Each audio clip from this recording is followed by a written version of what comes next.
Modi fire కాదు cease fire. ప్రధాని మోడీ చెప్పింది ఒకటి, ప్రపంచం చూస్తుంది మరొకటి. కేంద్రం వాదిస్తుంది ఒకటి, బయట కనిపిస్తుంది మరొకటి.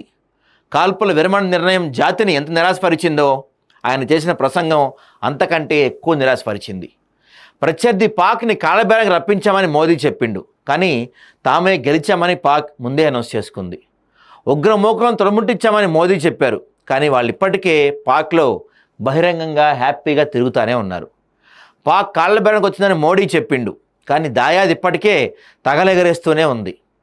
టెర్రరిస్టులను గడగడ జాడిచ్చామని మోదీ చెప్పిండు, కానీ మసూద్ అజర్, హఫీజ్ సయీద్ ఇంకా సవాల్ విసురుతానే ఉన్నారు. పహల్గామ్లో చెదిరిపోయిన సింధూరాలకు ప్రతీకారం తీర్చుకున్నామని మోదీ చెప్పిండు, కానీ నవజంటలను కాల్చంపిన ముష్కరులు ఇంకా చేతికే చిక్కలేదు. ఎంత సిగ్గుచేటు ఇది! మన దేశంలోనే ఎక్కడో దాక్కున్న వాళ్ళు ఇంతవరకు పట్టుకోలేకపోయాం మనం. పాక్ హద్దు మీరితే సహించేది లేదని మోదీ అన్నాడు, కానీ ఆయన ప్రసంగం ముగిసిన కొద్ది గంటలకే కాశ్మీర్లోని సాంబాలో మళ్ళీ పాక్ డ్రోన్లు ఎగురుతూ కనిపించాయి. ఏం చేశాం మనం? పాక్తో చర్చలు జరగాలంటే ఉగ్రవాదంపై మోదీ అన్నారు, కానీ ఉగ్రవాదానికి మద్దతు ఆపుతున్నట్టు పాక్ ఇప్పటి వరకు ప్రకటించలేదు.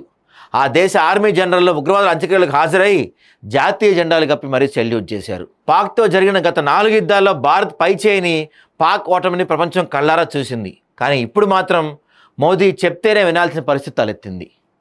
పాకిస్తాన్ కోలుకోలేని దెబ్బతినడం వల్లే లొంగిపోయిందని మోదీ అంటున్నా, రాయబారం చేసిన ట్రంప్ నోట మాత్రం ఆ మాటే రావటం లేదు. నాడు తనను బెదిరించిన అమెరికా అధ్యక్షుడు నిక్సన్ నోటితోనే ఇందిరాగాంధీ ఆసియాలో భారత్ ప్రధాన శక్తి అని అనిపించగలిగింది. కానీ అమెరికా అధ్యక్షుడు ట్రంప్ భారత్ను బెదిరించి కాల్పుల విరమణకు ఒప్పించామని, భారత్ పాక్లకు కామన్ సెన్స్ ఉందని బహిరంగంగా ఒకే ఘాటిని కట్టిపడేసే పరిస్థితి వచ్చింది నేడు. ఇక గతంలో కుదుర్చుకున్న ఏ ఒప్పందాన్ని పాకిస్తాన్ గౌరవించలేదు, ఉగ్రవాదానికి మద్దతు ఆపలేదు. అయినా ఎటువంటి షరతు విధించకుండానే కేవలం డిమాండ్లు పెట్టి పాక్ను కట్టడి చేసినట్టు కేంద్రం ప్రకటించింది. పాక్ కాలు దూతూనే ఉంది, అయినా కాల్పు విరమణం ఎందుకు వచ్చింది? ప్రత్యర్థి కవ్విస్తూనే ఉన్నాడు, మరి మోదీ సర్కార్ కాడి ఎందుకు పారేసింది? ప్రశ్నలు అనేకం, కారణాలు గోప్యం. 2 రోజులైనా అంతా అస్పష్టం. ఫైనల్గా శనివారం భారత్ కాల్పుల విరమణ ప్రకటించడానికి అరగంట ముందే ట్రంప్ తెర మీదకి వచ్చి భారత్ పాక్ల కాల్పుల విరమణ తానే ప్రకటించారు. సోమవారం ఆపరేషన్ సింధూర్పై ప్రధాని మోదీ జాతిని ఉద్దేశించి ప్రసంగించడానికి 2 గంటల ముందే మన గురించి ట్రంప్ ప్రపంచాన్ని ఉద్దేశించి సందేశం ఇచ్చాడు. ఎట్లయిపోయింది భారత్ పరిస్థితి?